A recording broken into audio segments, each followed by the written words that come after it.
9 জিলহজ ফজর তথা সুবহে ফজরের নামাজ থেকে 13 জিলহজ আসর সহ, সুবহানাল্লাহ জোরে বলেন, 9 জিলহজ ফজর থেকে 13 জিলহজ আসর সহ তাকবীরে তাশরিক রয়েছে। জোরে বলেন সুবহানাল্লাহ। এই তাকবীরে তাশরিক হযরতে ইব্রাহিম আলাইহিস সালাম যখন হযরতে ইসমাইল জবিহুল্লাহ আলাইহিস সালামকে জবে করে দিচ্ছেন আল্লাহর জন্য, তখন রব্বুল আলামিন এই কোরবানি কবুল করে নিয়েছেন। কারণ আল্লাহ রক্ত চান না, আল্লাহ গোশত চান না। আল্লাহর কাছে রক্ত, গোশত, চর্বি, হাড্ডি, চামড়া কিছুই যায় না। লা ইয়ানালুল্লাহা লুহুমুহা ওয়ালা দিমাউহা ওয়ালাকিন ইয়ানালুহুত তাকওয়া মিনকুম। আল্লাহর কাছে পৌঁছে যায় আপনার হৃদয়ের ভিতরে কি আছে সেটাই আল্লাহর কাছে চলে যায়। ঠিক কিনা কথা বলেন?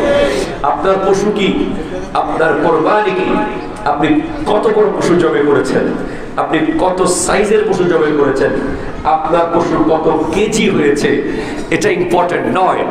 ইম্পর্টেন্ট হচ্ছে আপনার হৃদয়ের ভিতরে কতটুকু ইখলাস রয়েছে, কতটুকু নিখুঁত নিয়ত রয়েছে আল্লাহর ব্যাপারে, আল্লাহর রাস্তায় কোরবানি দেওয়ার ব্যাপারে। তো ইব্রাহিম আলাইহিস সালাম যখন নিজের সন্তানকে জবে করে দিচ্ছেন, তার মানে বুঝতে হবে যে কতটুকু আনুগত্য, কতটুকু আল্লাহর প্রতি ইব্রাহিম আলাইহিস সালামের নির্ভরশীলতা, কত বড় খলিল তিনি। জোরে বলেন সুবহানাল্লাহ। তিনি যখন দিচ্ছেন তখন ফেরেশতারা সবাই আকুতি মিনতি করছে রব্বুল আলামিন ইসমাইল জবিহুল্লাহকে যদি জবে করে দেয়া হয় তাহলে রাসূল পাকের নূর মুবারক তো সামনের দিকে আর যাবে না। কারণ নবীজি তো ইসমাইল আলাইহিস সালামের বংশ দিয়েই নবীজির আগমন, এটাকে স্টপ করা দরকার। আল্লাহ খুশি হয়ে গেলেন ইব্রাহিম আলাইহিস সালামের কোরবানি দেখে। তখন জিবরিল আলাইহিস সালামকে পাঠাচ্ছেন, জিবরিল যাও একটা বেহেশত থেকে দুব্বা নিয়ে যাও। তো জিবরিল আমিন যতবার পৃথিবীতে সবচেয়ে দ্রুত এসেছেন তার মধ্যে এইবার ছিল অন্যতম দ্রুত আসা।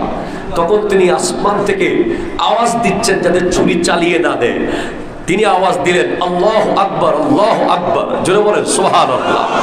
তখন জিবরিল আলাইহিস সালামকে দেখে, ওনার আগমন দেখে ইব্রাহিম আলাইহিস সালাম আওয়াজ করলেন লা ইলাহা ইল্লাল্লাহু আল্লাহু আকবার, জোরে বলেন সুবহানাল্লাহ। লা ইলাহা ইল্লাল্লাহ, লা ইলাহা।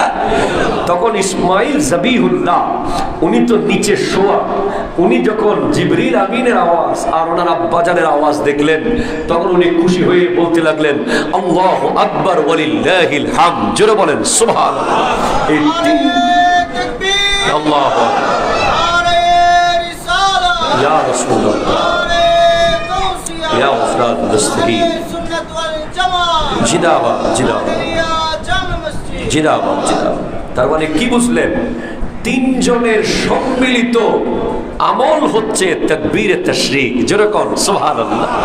এই তাকবীরে তাশরিক প্রত্যেক ফরজ নামাজের পরে অন্তত একবার, সর্বোচ্চ 3 বার, আরো বেশিও পড়তে পারেন, তবে একবার পড়তেই হবে। 3 বার পড়া সুন্নাহ, জোরে বলেন সুবহানাল্লাহ। আল্লাহ পাক আমাদেরকে 9 জিলহজ ফজরের পর থেকে 13 জিলহজ আসর পর্যন্ত তাকবীরে তাশরিক আদায় করার তৌফিক দান করুন। জোরে বলেন আমিন।